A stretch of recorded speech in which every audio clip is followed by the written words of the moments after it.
Ni Gonzaga, usap-usapang babalik na sa ABS-CBN. Nagtrending sa X or dating Twitter ang Tony at ABS-CBN nitong Lunes ng gabi, Nobyembre 13. Kung titignan ang mga ex-post tungkol dito, ang dahilan pala ay sa chikang di umano'y magbabalik si Ultimate Multimedia star Tony Gonzaga sa kanyang dating home network. Ang kwento raw, muling magbabalik si Tony at magiging parte ng isang sikat na show sa Kapamilya Network.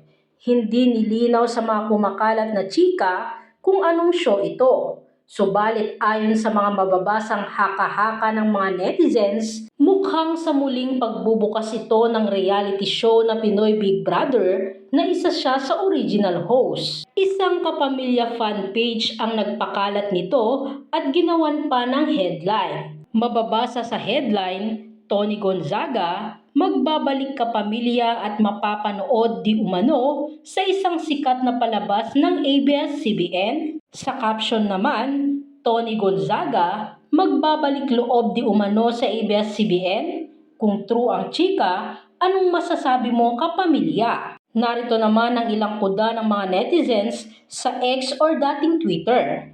WTF? Is this true? Kahit chismis pa lang to. Sabi nga ni JK diba, nakaka? Pinagmukha na nga niyang tanga ang ABS-CBN. Iniwan pa sa ere. Tapos ito, WTF? Intention ba ito to make her trend? Sige, trending for the wrong reasons uli. Tony as balik Kapamilya, please no. Balik ka na please. Hindi naman kami galit. Nasaktan lang nung bigla niyong iniwan na para bang nag-aaklas kayo laban sa ABS-CBN. Iba talaga ang PBB pag nandyan ang nag-iisang Tony Gonzaga. Ngayong magbabalik si Tony G sa ABS-CBN, tignan nga natin kung pakikinggan pa ng ABS ang solid Kapamilya. Kapag iyang si Tony Juan Gonzaga pinayagang makabalik ng Ignacia, it only means na talagang pera-pera na lang ang institusyon niyan. Na ni katiting na dignidad, wala na. Kakaloka. Is it true na magbabalik sa ABS-CBN si Tony Gonzaga? Wala naman siyang narinig na masamang salita sa mga boses ng Kapamilya Network.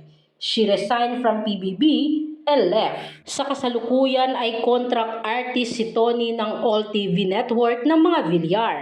Matatanda ang nag-resign sa PBB si Tony sa kasagsagan ng proclamation rally ng Uniteam noon matapos umani ng katakot-takot na batikos mula sa mga netizens dahil sa pag-host niya nito. Sa kabila nito, napaulat pa na tanggap pa naman daw si Tony sa ABS-CBN at pwede pa itong makabalik kung nanaisin nito. Samantala, wala pang tugon, reaksyon o pahayag ang kampo ni na Tony Gonzaga at ABS-CBN tungkol sa kumakalat na intrigang ito.